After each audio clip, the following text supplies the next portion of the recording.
A team is now studying the behavior of tropical animals.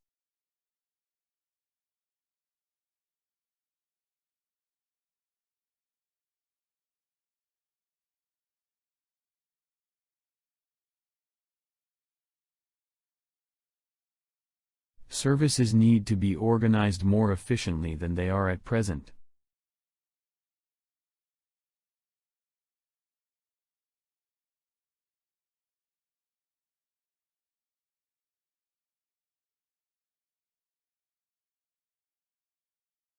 The brain requires a constant supply of oxygen to keep it alive.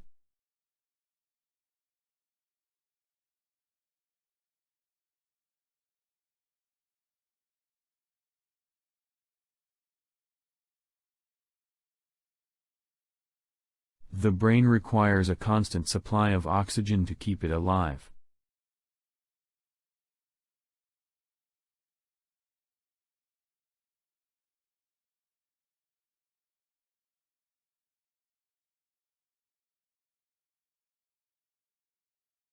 The first draft of the presentation is almost ready.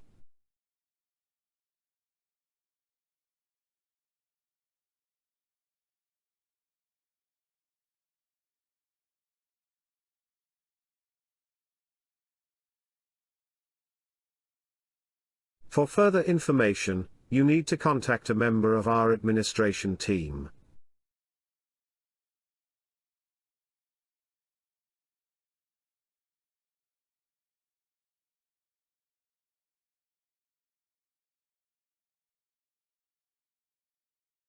It is of the utmost importance that you follow the ethical guidelines carefully.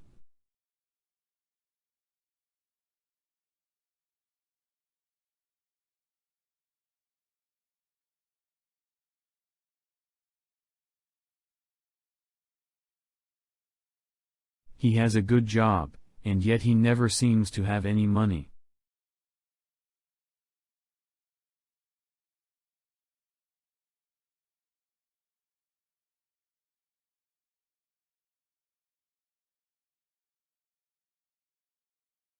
Many diet plans have failed because they are too boring.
The Home Office's periodic British Crime Survey estimates that the true level of crime, the sorts, anyway, which inform the official figures, is about 4 times than which is registered in the annual statistics.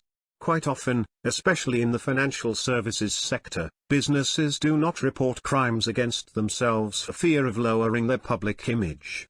Many citizens today are not insured against car theft or property loss, because they cannot afford the premiums, so they have no incentive to tell the police if they become victims. A steep statistical rise in crime can sometimes arise not from a real growth in a particular type of conduct but from a new policing policy. Offences of lewd dancing rose by about 300% during 12 months in the 1980s in Manchester, but only because the zealous Chief Constable James Anderton had deployed a great many officers in gay nightclubs. Sometimes the enactment of a new range of offences or the possibility of committing old offences in a new way, like computer offences involving fraud and deception, can cause an upward jolt in crime levels. The figures just released show a startling jump in street robbery, but much of this seems to be a very particular crime, the theft of the now ubiquitous mobile phones. Conversely, if crimes like joyriding and some assaults are kept out of the categories measured in the annual statistics, as is the case, the official figures do not reflect even what is reported to the police as criminal.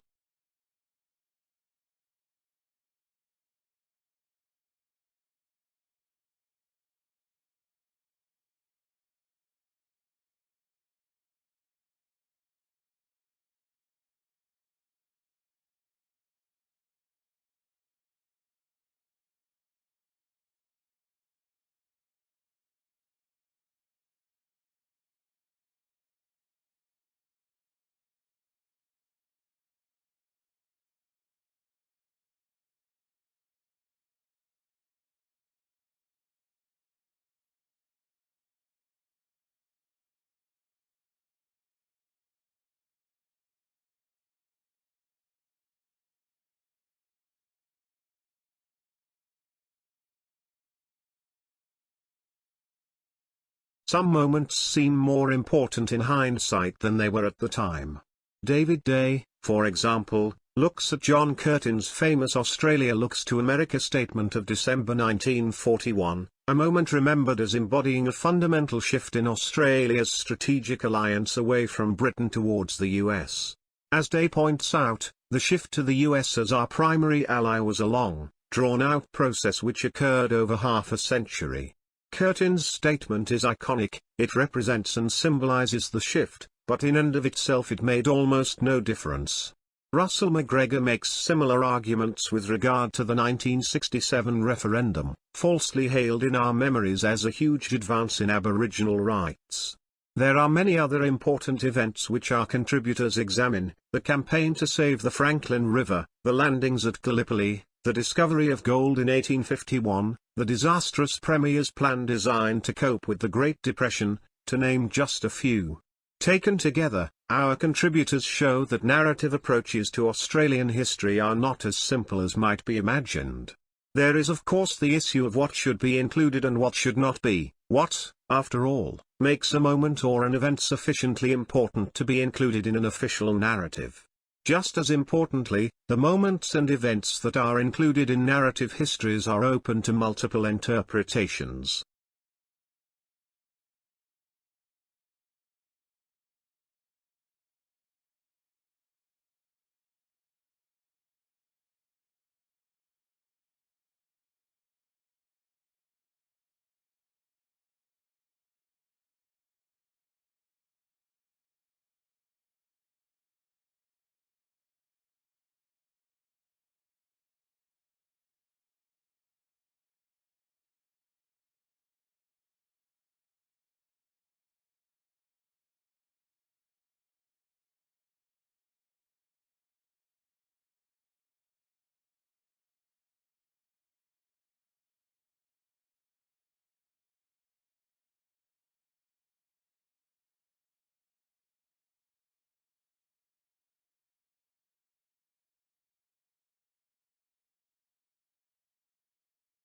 Where do marine animals live?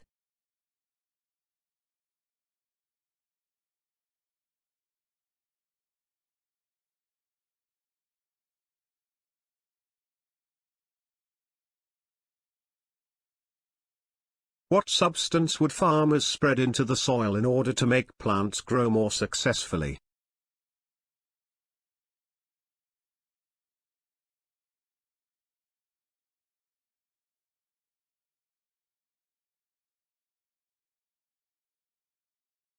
What do we call a political institution or body that is responsible for a country?